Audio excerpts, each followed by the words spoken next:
You know what? I feel like I'm gonna have a ham sandwich today. Alright, so first we need to get the ham. Harrington. No, this isn't for you. This is for me. I'll get ourselves a plate.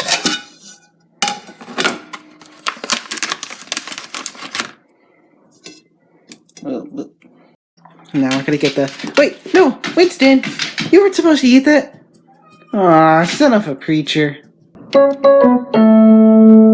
Why, hello, and welcome to our 4th episode of Son of a Preacher, where today we're going to be talking about how God changed the rules for all of humanity through his sacrifice.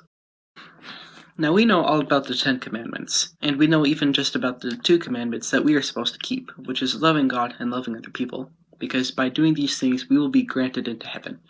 But what we don't always know, or what we don't always have memorized by heart, is all the commandments that the Israelites had to follow back in the Old Testament during the times of Moses, which spanned through the end of Exodus, all the way through Leviticus, and reaching into Numbers, spanning 45 pages of the Bible. Now, that's pretty substantial, especially when the writing is really, really tiny. But they had to keep these, otherwise they were considered unfaithful and not good and unclean in the eyes of the Lord. But because of God's sacrifice, we don't have to keep to all these sacrifices and rituals that they had to uphold back in the Old Testament. All we have to do is love God and love other people. In the original temple of the Hebrews, there was a room called the Holies of Holies, where the high priest could go and he could interact with God. But once Jesus died on the cross, a veil that was in the Holies of Holies tore in half. And that's because when God died, he took all of the earth's sin with him. He changed the game in order to allow all of us to be able to interact with God. When God was put up on that cross, he took all of the stain of sin with him.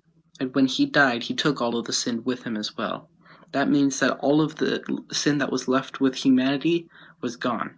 We didn't have to create any more sacrifices in order to purge the sin from our lives, because God had purged the sin from our lives. He had taken away all of our sin so that he could be with us. He had changed the game so that we would be able to have access to the heaven that he resided in.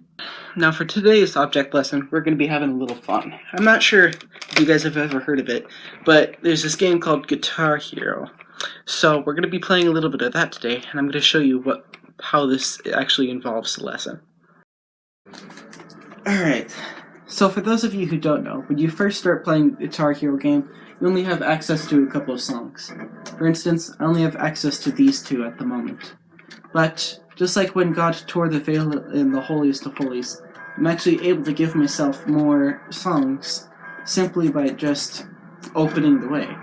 Now for me, I use cheat codes, but for God, he gave his one and only son in order to take sin from this world. But for me, entering in a cheat code is a lot easier for me to do. So once I do this, so now that I've done that, I've allowed myself to be able to play all the songs. But that was because I used a cheat code. Jesus was God's personal own cheat code in order to be able to free all of humanity, so that we could all be able to essentially rock on with him. Now, God might not have a Guitar Hero guitar, because he's probably a lot cooler than that, but this was just my example of being able to show you guys that God changed the game, and that allowed him to be able to interact with all of us. My way of changing the game was putting in a cheat code, allowing me to interact with all of the different songs. Now, I'm just gonna play a little bit because I feel like jamming out, but I hope you guys learned something. So yeah, thank you very much, and I'll see you guys next time. The only one who could ever reach me was the son of a preacher man. The only boy who could ever teach me was the son of a preacher man. Yes, he was. Yes, he was.